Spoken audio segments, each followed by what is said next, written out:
பேராசிரியர் ஹெர்னன் எனக்கு அந்த ஆய்வகத்திலே வைத்து காட்டிய ஆதாரங்கள் மிகவும் பிரமிக்கத்தக்க அளவிலே இருந்தன.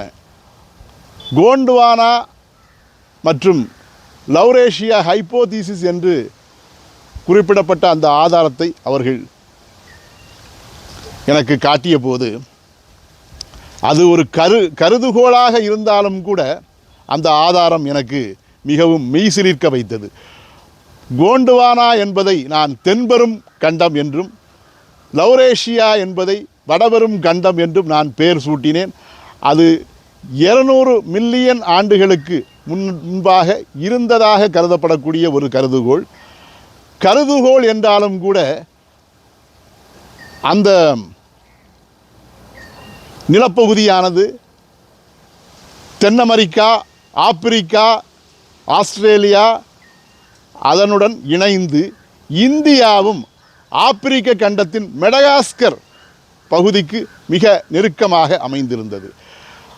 அதை பேராசிரியர் ஹெர்னன் எனக்கு சுட்டிக்காட்டி அன்றைய இந்தியா இங்கே மெடகாஸ்கர் பகுதியில்தான் அமைந்திருந்தது என்றார்.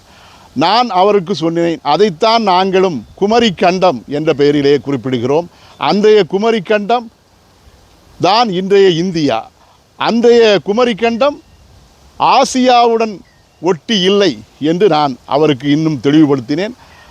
பேராசிரியர் குறிப்பிட்டார், அங்கிருந்து அன்றைய இந்திய பகுதியிலிருந்து ஆப்பிரிக்க வழியாக கேமரூன் என்று அழைக்கப்படக்கூடிய காமனூர் என்கிற அந்த நாட்டின் பகுதியை ஒட்டி இருந்த அந்த தென் அமெரிக்க கண்டம், அன்றைக்கு தென் அமெரிக்க கண்டம் அந்த ஆப்பிரிக்காவை மிகவும் நெருங்கி ஒட்டி இருந்தது. அந்த கேமரூன் வழியாக இந்தியாவிலிருந்து வந்த அந்த தமிழர்கள் இங்கே அமேசான் காட்டுப்பகுதியாக இருந்த அந்த பிரேசில் நாட்டுப்பகுதிக்குள் நுழைந்தனர். அவ்வாறு நுழைந்தவர்கள் பேசிய மொழிதான் இன்றைய கீச்சுவா மற்றும் கேச்சுவா. எங்களுடைய பழங்குடி மக்கள் அவர்கள் பேசக்கூடிய கேச்சுவா மற்றும் கீச்சுவா உங்களுடைய மொழியாக இருந்ததால் தான் இன்றைக்கும் அந்த தமிழ் தொடர்பு நீடிக்கிறது. உங்கள் மக்கள் பேசிய மொழி என்றால் அது தமிழ்தானே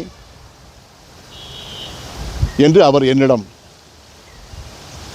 கேட்டபோது நான் அந்த தமிழின் உலகளாவிய ஆதிக்கத்தையும் அதன் தொன்மையையும் எண்ணி வியந்து உள்ளம் பூரித்தேன்.